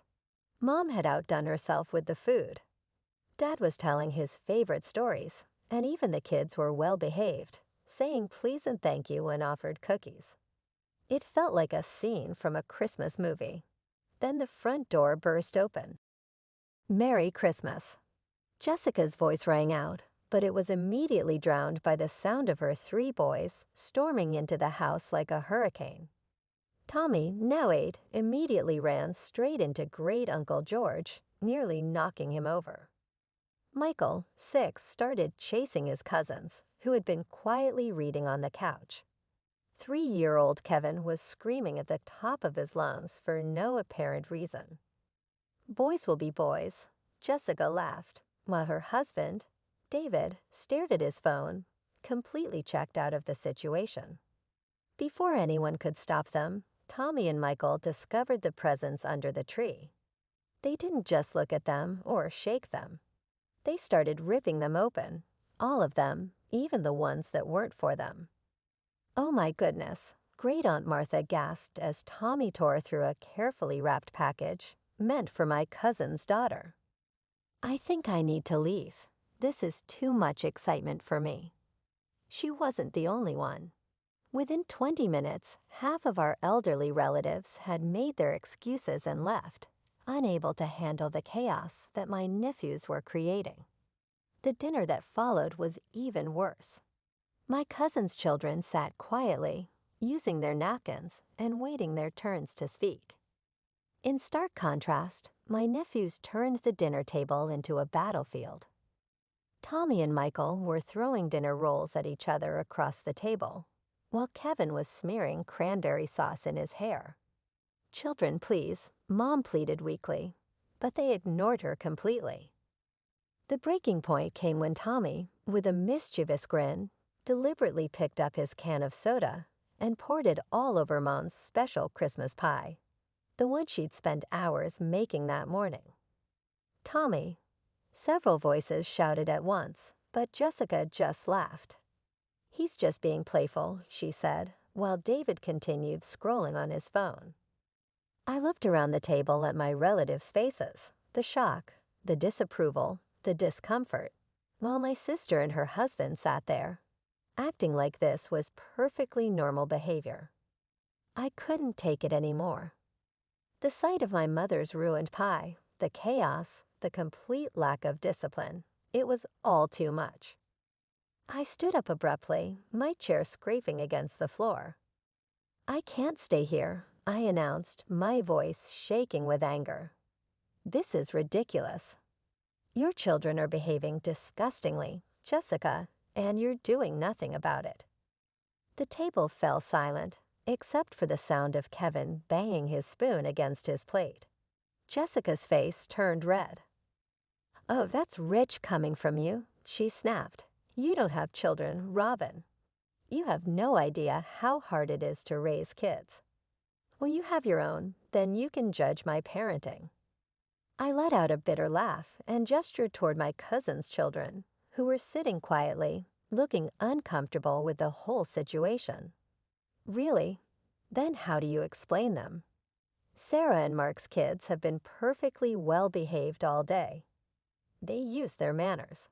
They don't destroy things. They don't throw food. How is that possible if children are supposedly impossible to control?" "Those kids are just different," Jessica sputtered. "No, the difference is that Sarah and Mark actually parent their children," I shot back. "When was the last time you made your kids face any consequences for their actions?" Jessica's eyes welled up with tears. "You're so cruel. You've always hated my children." "I don't hate them," I said, fighting to keep my voice steady. "I hate watching them grow up without any guidance or discipline. I hate seeing Mom and Dad's house destroyed every time you visit. I hate that you think this behavior is normal." James stood up beside me, placing a gentle hand on my shoulder. "I think we should go," he said quietly. Jessica was full-on crying now, while her boys continued their chaos, completely unfazed by the drama unfolding around them. David finally looked up from his phone, seeming mildly annoyed by the disruption. "Merry Christmas, everyone," I said, my voice thick with sarcasm. "Sorry, Mom, but I just can't watch this anymore." James and I left to the sound of Jessica's sobs and Tommy's triumphant yell as he launched another dinner roll across the room. 2 months later, we were sitting in our apartment, working on the wedding guest list. The Christmas disaster was still fresh in our minds as we looked at the names we couldn't invite. "The boys," I said, finally voicing what we were both thinking. "They'll ruin everything." "Can you imagine them during the ceremony? During the reception?" James nodded. "What if we just make it completely child-free? No kids under 16, period. That way, it's not personal. It's just a blanket policy. You don't think people will be offended?" "Some might be," he admitted. "But if it applies to everyone equally, it's harder to argue with. Sarah and Mark might be disappointed their kids can't come, but at least they'll understand it's not targeted at them specifically." I thought about the peaceful ceremony we'd been planning. No chaos, no food fights, no screaming children. Just an elegant celebration of our love surrounded by mature guests who could actually appreciate the moment. "A child-free wedding," I repeated, trying out the words. "You know what? I actually love it." I chose a Sunday afternoon to break the news to my family. In retrospect, maybe I should have done it when Jessica and her kids weren't there, but finding them absent from our parents' house was like trying to catch lightning in a bottle. As soon as I walked in, I had to dodge a remote control flying through the air, thrown by Tommy while chasing Michael. Kevin was crying on the floor because his brothers had knocked over his blocks for the 3rd time. "Mom, Dad," I started, raising my voice over the chaos. "Jessica, I need to talk to you all about the wedding." "Sure, honey," Mom said, trying to clean up juice that Kevin had spilled on the carpet. I took a deep breath. James and I have decided to make the wedding child-free. No children under 16 will be attending. The chaos stopped for approximately 2 seconds before Jessica erupted. "What?" she screamed, jumping up from the couch. "You can't do that." "What about my boys?" "The policy applies to all children," I explained, trying to keep my voice calm. "Not just yours. This is because you hate them." Jessica was turning red now, her voice getting louder with each word. "You've always hated my children. You're a horrible aunt, a horrible sister." No, I love your boys, I insisted, even as Tommy chose that moment to knock over a vase. But you saw what happened at Christmas. The food fights, the presents being torn open, the ruined pie. That was just kids being kids.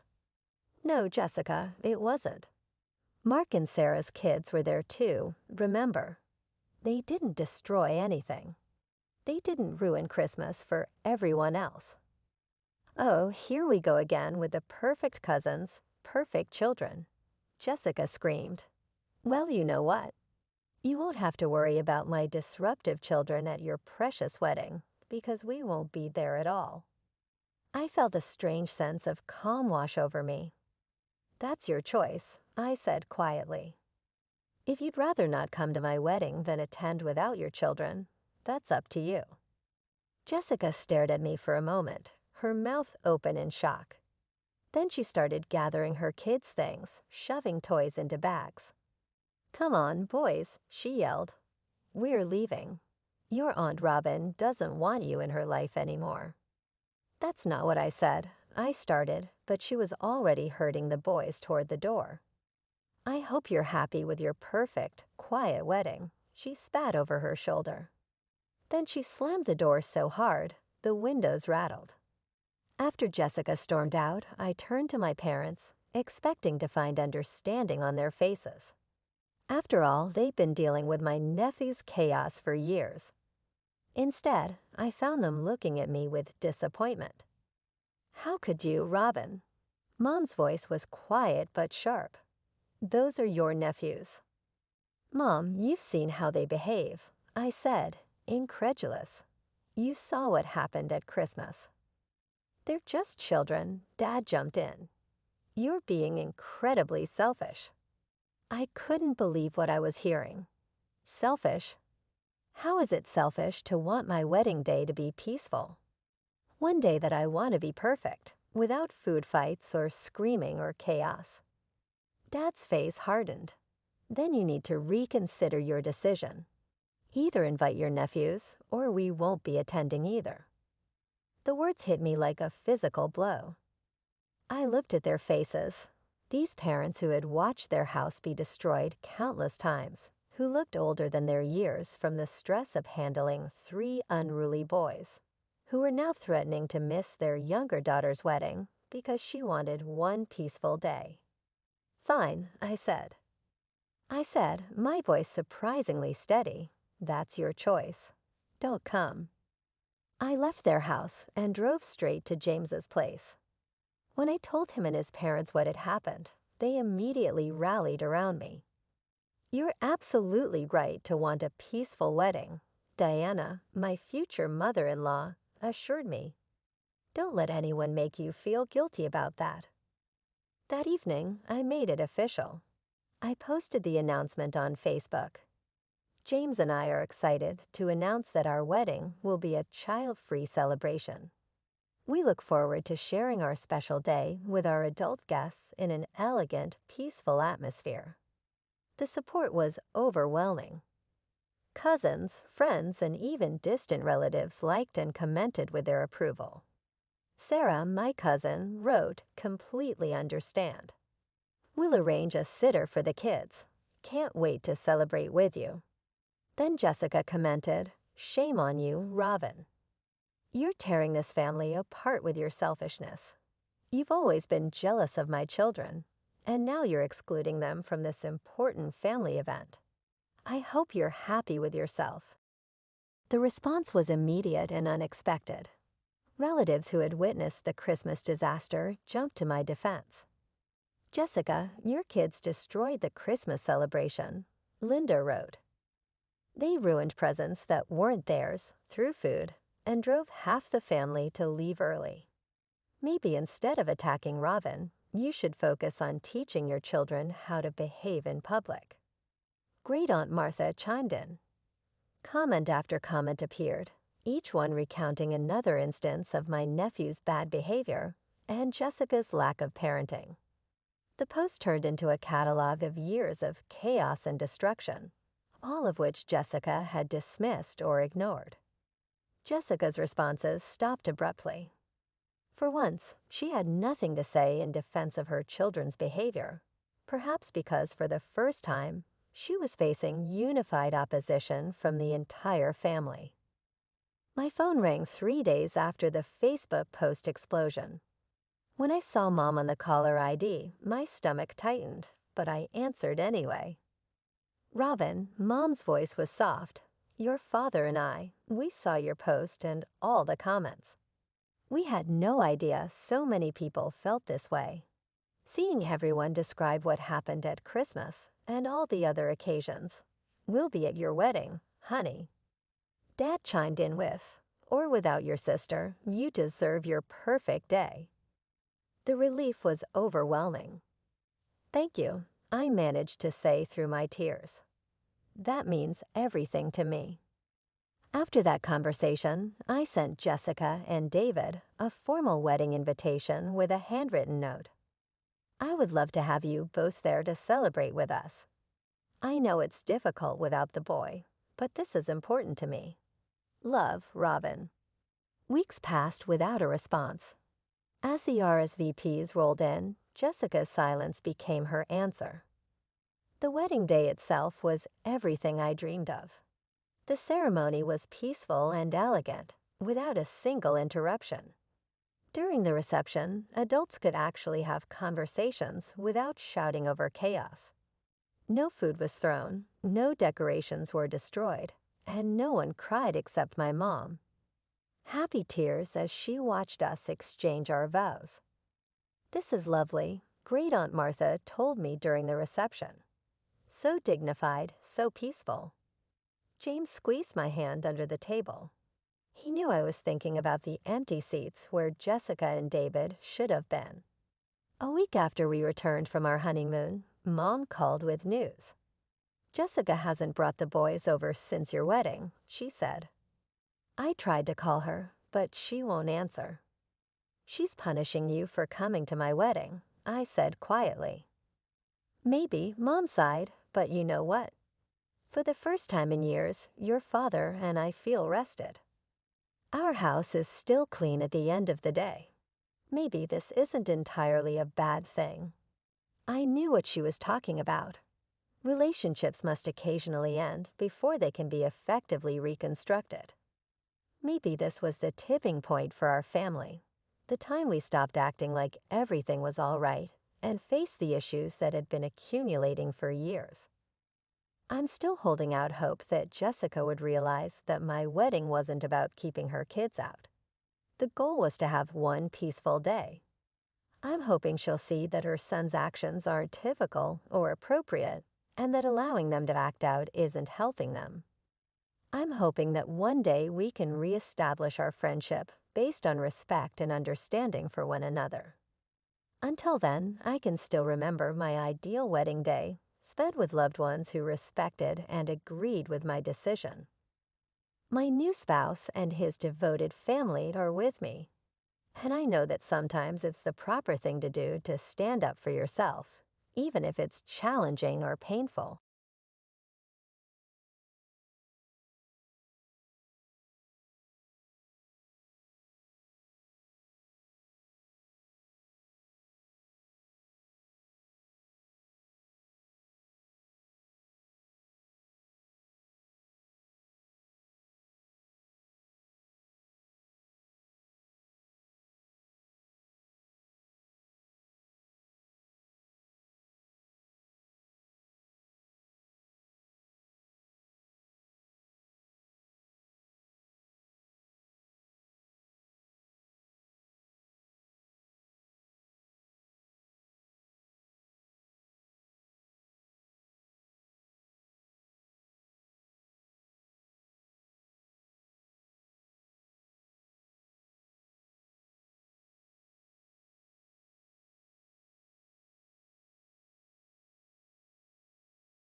My name is Tiffany Mitchell, and I was born into what seemed like a typical middle-class family in a quiet suburban neighborhood.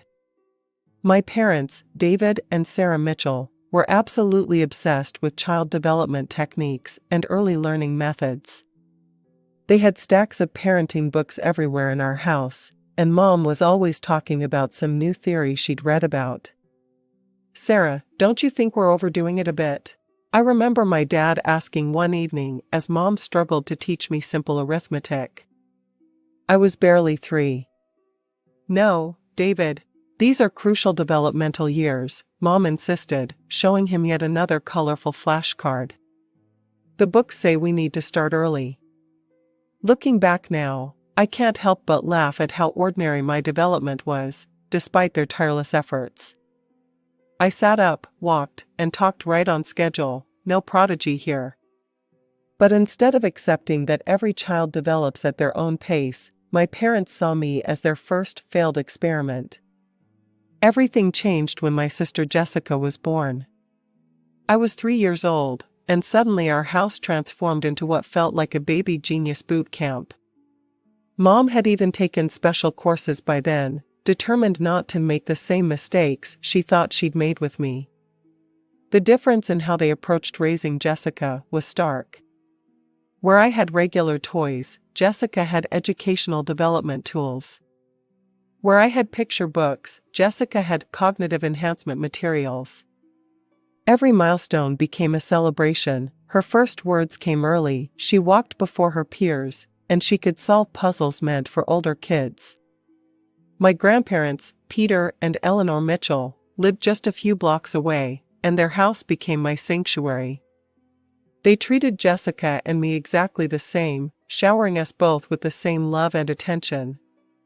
I remember one particular Sunday afternoon when I was about 5, sitting on Grandma Eleanor's lap as she read stories to both Jessica and me. "Both of my granddaughters are perfect just the way they are," Grandma would say, giving us each a cookie.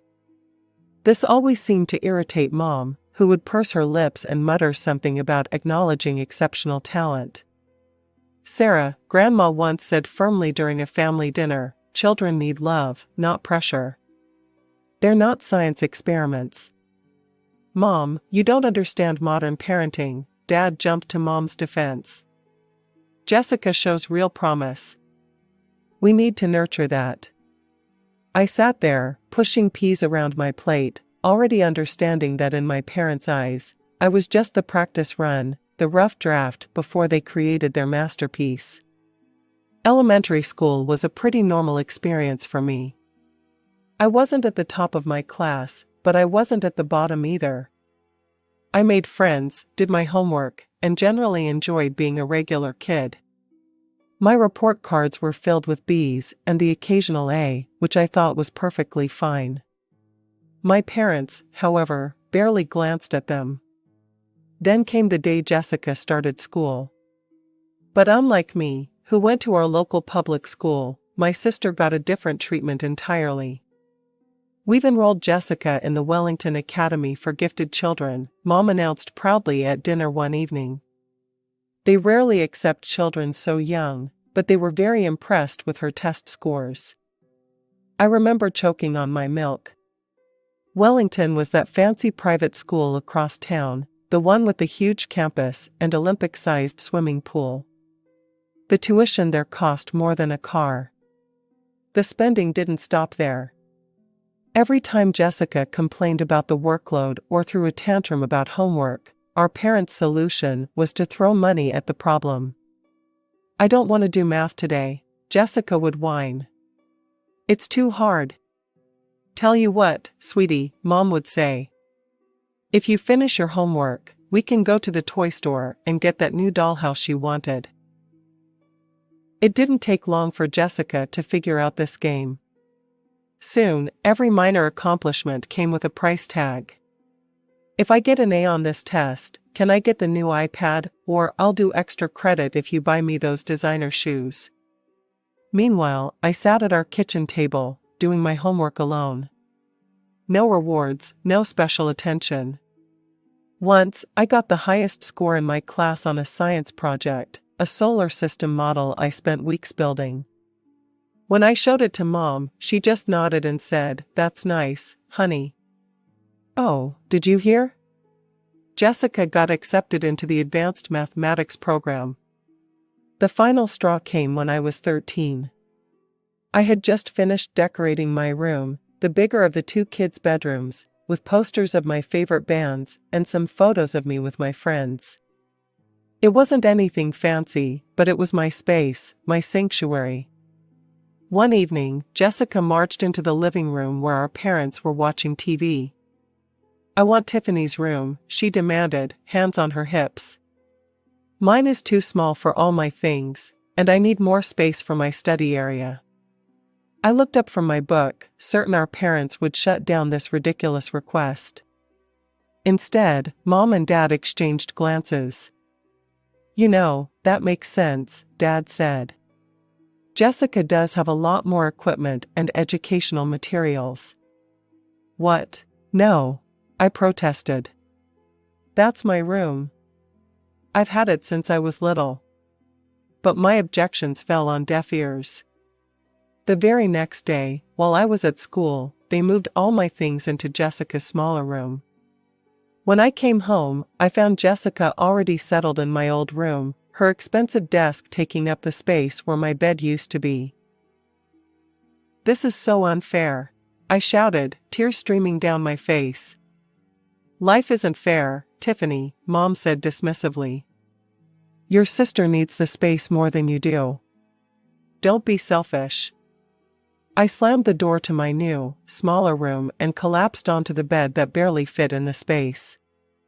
That night, as I stared at the unfamiliar ceiling, I realized something important. In this house, I would always come second. High school graduation was approaching, and I'd spent months researching colleges, writing applications, and dreaming about my future. I had decent grades and some good extracurricular activities on my resume. While I wasn't aiming for Harvard or Yale, I had my sights set on several solid state universities with strong business programs. That fateful family dinner started like any other. Grandma and Grandpa had come over for Mom's Sunday roast, and we were all seated around the dining room table. Jessica was bragging about her latest academic achievement while Mom and Dad beamed at her with pride. "So, Tiffany," Grandma Eleanor turned to me with genuine interest, "tell us about your college plans. Where are you thinking of applying?" I straightened up in my chair, excited to finally share my plans. "Well, I've been looking at State University's business program. There." "Oh, about that," Mom cut me off mid-sentence, setting down her fork with a sharp clink against the plate. "We've been meaning to discuss this with you, Tiffany. Your father and I have decided we won't be able to help with your college tuition. We need to save all our resources for Jessica's education. She's got a real shot at the Ivy League, and that's not going to be cheap." "You can't be serious." Grandpa Peter's fork clattered onto his plate. "What about Tiffany's future?" Mom sighed as if she were explaining something obvious to a small child. "Look, we have to be realistic here. Jessica is gifted. She has real potential. Tiffany is ordinary. She can get a job right out of high school or maybe take some community college classes if she saves up." "How dare you?" Grandma's voice shook with anger. "How can you dismiss your own daughter like this?" "Oh, please," Dad snapped, his face reddening. "Let's not pretend here. Tiffany's never shown any exceptional abilities. Higher education would be wasted on her. We're just being practical." I couldn't take it anymore. The walls felt like they were closing in. Shoving my chair back, I ran from the table, tears already streaming down my face. Behind me, I could hear the continued argument, my parents' cold logic clashing with my grandparents' outrage. A gentle knock came at my door about 15 minutes later. "Tiffany, can I come in, sweetheart?" It was Grandma Eleanor. I didn't answer, but she came in anyway, sitting on the edge of my bed. Her warm hand started rubbing circles on my back, just like she used to do when I was little. "Your grandfather and I have made a decision," she said softly. "We're going to pay for your college education. All of it." I rolled over, wiping my eyes. "What? But that's too much money." "Nonsense," she smiled, reaching out to brush my hair from my tear-stained face. "You deserve an education just as much as anyone else. More, actually, because you've worked hard for it without any support." For the first time that evening, I felt myself smile. In that moment, something shifted inside me. I realized I didn't need my parents' approval anymore. I had people who believed in me, and more importantly, I was starting to believe in myself. College life suited me perfectly. Away from my parents' constant comparisons and criticism, I flourished in the business program. My professors praised my analytical thinking, and I discovered I had a natural talent for understanding market trends and investment strategies. Every weekend, I'd call Grandma and Grandpa to update them on my progress. I hadn't spoken to my parents since leaving for college. They hadn't tried to contact me either, which honestly made things easier. The only updates I got about them came through my grandparents, and one particular call changed everything. "You won't believe what's happening with Jessica," Grandma said one evening, her voice heavy with concern. "She's completely gone off the rails. You know, she got into Princeton. Your parents wouldn't stop talking about it. But apparently, once she got there, away from your parents' constant supervision, she just stopped caring about school altogether." I listened as Grandma painted a picture of my perfect sister's dramatic fall from grace. Jessica, it seemed, had discovered parties, boys, and the freedom to do whatever she wanted. Her carefully cultivated image as the family genius crumbled in a matter of weeks. "Your mother called me in tears yesterday," Grandma continued. "The dean's office sent them a warning letter. Jessica's barely attending classes, and when she does show up, she's either late or hungover. What are Mom and Dad doing about it?" "Oh, they're beside themselves. They've tried everything, threatening to cut off her allowance, promising her a new car if she brings her grades up, even flying out to Princeton to talk some sense into her. But Jessica just laughs it off." The irony wasn't lost on me. After years of giving Jessica everything she wanted, my parents had created someone who didn't know how to handle responsibility. A month later, Grandma called with an update. "Well, it finally happened," she said. "Jessica got kicked out of Princeton.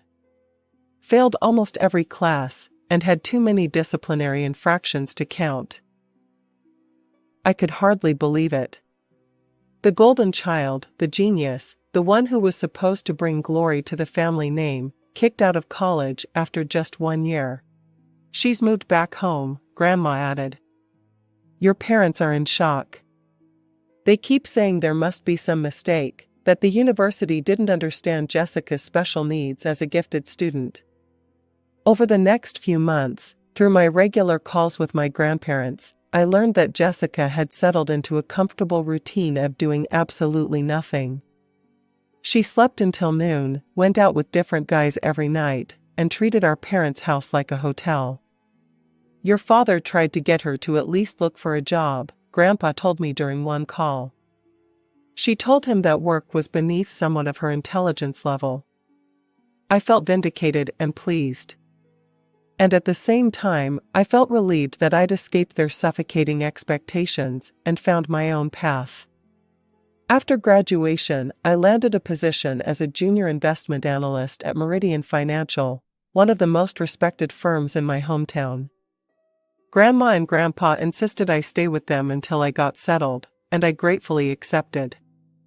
The unexpected reunion with my parents happened on a Saturday morning at Marshall's Grocery. I was comparing prices on organic tomatoes when I heard my mother's voice. "Tiffany? Is that really you?" I turned to find both my parents standing there, looking older than I remembered.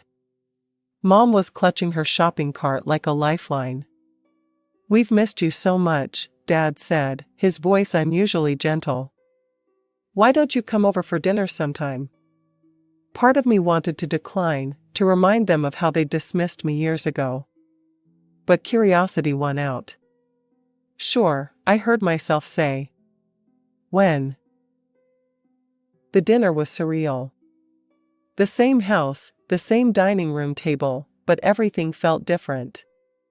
My parents couldn't stop praising my job at Meridian. Investment analyst.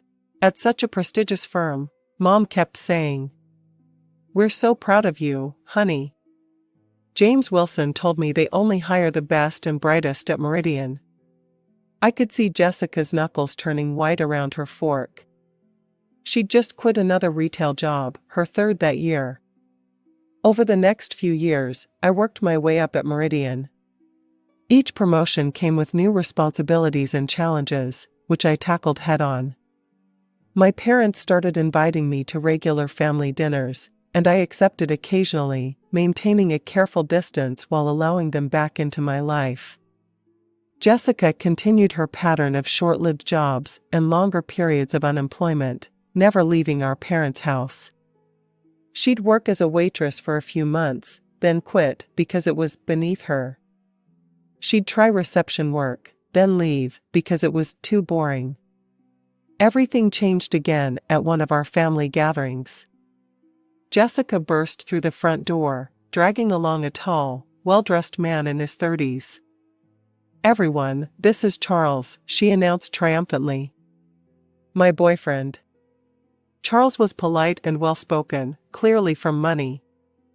Jessica spent the entire evening shooting smug looks my way. "See," she finally said during dinner, her voice dripping with satisfaction. "I bet you didn't expect me to find someone before you did, Miss Career Woman." I just shrugged and took another bite of Mom's pot roast. Jessica's attempt to get under my skin felt childish, especially given everything I'd achieved. My parents, however, were completely smitten with Charles. They hung on his every word about his family's real estate empire and his private school education. When he left that evening, promising to take Jessica to some fancy restaurant the following weekend, Mom pulled me aside. "Isn't it wonderful?" she whispered excitedly. "Charles comes from such a good family. They own half the commercial properties downtown. Jessica's finally found her path to success." I didn't bother pointing out that dating a rich man wasn't exactly a career achievement. Some things never changed. My big break at Meridian Financial came when I spotted a critical error in one of our major investment portfolios. The senior analysts had overlooked a pattern of high-risk investments that could have cost our clients millions. I stayed up 3 nights straight, analyzing data and preparing a comprehensive report. "Ms. Mitchell, this is remarkable," Mr. Davidson, our CEO, said during the emergency meeting I'd called. "How did you catch this?" "I noticed inconsistencies in the risk assessment models," I explained, walking them through my findings. "If we redistribute these investments now, we can not only avoid losses, but potentially increase returns by 12%. My strategy worked better than anyone expected." Within 6 months, the restructured portfolio showed a 15% increase in returns. Clients were thrilled, and Meridian's reputation soared. I followed this success by developing a new investment algorithm that helped identify emerging market opportunities before our competitors. Then came the day that changed everything. I was called into the boardroom, expecting another routine meeting. "Tiffany," Mr. Davidson began, "we're creating a new position of investment director, and we want you to fill it." I nearly dropped my coffee cup. Investment director? That would put me in charge of all investment strategies for the firm. It was a massive promotion, skipping several traditional career steps. The first people I called were Grandma and Grandpa. They were beside themselves with happiness and pride. I shared the news with my parents at our next family dinner. To my surprise, they seemed genuinely excited. "This calls for a celebration," Mom declared. "You must have a party." "I was thinking of reserving a private room at La Maison," I said, referring to an upscale restaurant downtown. "I could invite the whole family and—" "Oh, no, no," Mom interrupted, waving her hand dismissively. "You should have it here. Your father and I will help organize everything. It will be much more personal, more special. I'll invite all the relatives, order catering from that wonderful place on Oak Street." Her enthusiasm was infectious, and I found myself agreeing. Over the next week, I transferred money to my mother's account for the party expenses, and she kept me updated with regular phone calls. The evening started with such promise. I arrived at my parents' house wearing my favorite black cocktail dress and pearl necklace, a graduation gift from my grandparents. The house was beautifully decorated, with fresh flowers on every surface and elegant place settings at the dining table. The caterers had outdone themselves. The aroma of gourmet food filled the air. Family members were already there, mingling in small groups. My grandparents gave me warm hugs. Aunt Susan kissed my cheek, Uncle Robert patted my shoulder. Jessica was holding court in the living room, wearing a stunning blue designer dress, with Charles by her side in an expensive suit. Once all the guests had arrived, we gathered around the large dining table. I stood up, champagne glass in hand, ready to make my announcement. "I'd like to thank everyone for coming tonight," I began. "Oh, sweetie, let me." Mom jumped up, cutting me off mid-sentence. Her voice was almost singing with excitement, but not for the reason I expected.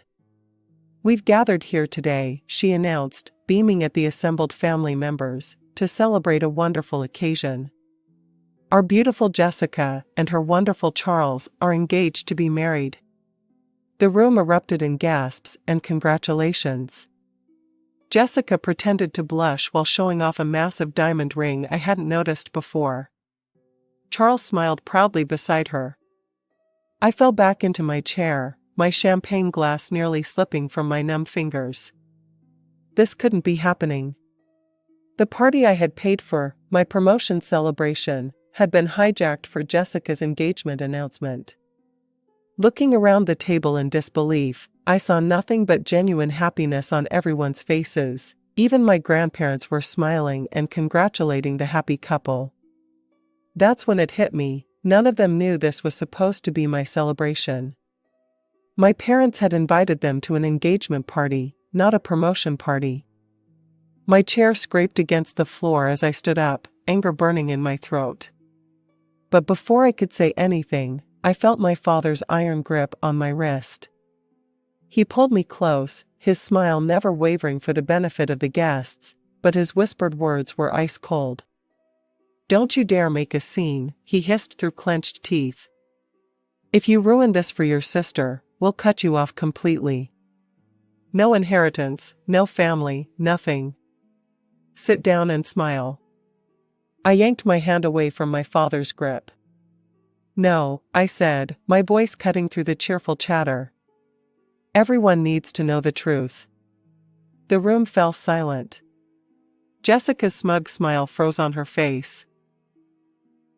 "This party," I continued, my voice growing stronger, "was supposed to be celebrating my promotion to investment director at Meridian Financial. I paid for everything, the food, the decorations, all of it. My parents took my money and turned my celebration into an engagement party for Jessica without telling me." Gasps and whispers filled the room. Aunt Susan's hand flew to her mouth in shock. "That's not true." Mom tried to interrupt, her face flushing red. "Tiffany, stop this nonsense right now." "Show them the invitation, Aunt Susan," I said calmly. "What does it say?" Aunt Susan fumbled in her purse and pulled out the cream-colored card. It says join us in celebrating the engagement of Jessica Mitchell and Charles Aldridge." Charles stood up slowly, his face darkening. You told me this was a family dinner where you'd announce our engagement. You never said anything about stealing your sister's celebration. Charlie, baby, let me explain, Jessica started, but he cut her off. No, I've seen enough. He turned to me. I'm sorry, Tiffany, I had no idea. Then he looked at Jessica. This engagement is off. I won't be part of a family that treats people this way. Look what you've done, Jessica shrieked at me as Charles walked out. You've ruined everything. You're just jealous, because I found someone and you're still alone. Jealous? I laughed incredulously. I'm the investment director of a major financial firm. I don't need to steal someone else's party or trap a rich man into marriage to feel successful. That's enough, Dad roared, standing up. You've gone too far, Tiffany. You're no longer part of this family. Consider yourself disinherited. Fine by me, I said, but before I could continue, Grandpa's voice boomed across the table. Actually, David, he said, standing up with Grandma, your inheritance won't matter much. Eleanor and I have already changed our will. Everything we have is going to Tiffany. What? Mom gasped. She's the only one in this family with any integrity, Grandma added, her voice firm. We've watched for years as you favored Jessica and pushed Tiffany aside. No more. The evening devolved into chaos after that. Relatives began leaving in embarrassed hurries, Jessica ran upstairs in tears, and my parents stood in stunned silence. I picked up my purse and walked to the door, holding my head high. Goodbye, I said, not looking back. Don't contact me again. That was 3 years ago. I haven't spoken to my parents or Jessica since that night. I heard through the grapevine that Jessica still lives at home, bitter about losing Charles and his money. My parents tried to reach out once or twice, but I blocked their numbers. My grandparents, though, remain my rocks. We have dinner together every Sunday, and they're more proud of my achievements than my parents ever were. Sometimes I think about that night and realize it was the best thing that could have happened. It freed me from seeking approval from people who would never truly give it. Last week, I was named the youngest CEO in Meridian Financial's history. When I told my grandparents, Grandma cried happy tears, and Grandpa opened a bottle of champagne he'd been saving for a special occasion. To authenticity, he toasted, and to finding your own path. I raised my glass and smiled. Finally, I was exactly where I was meant to be.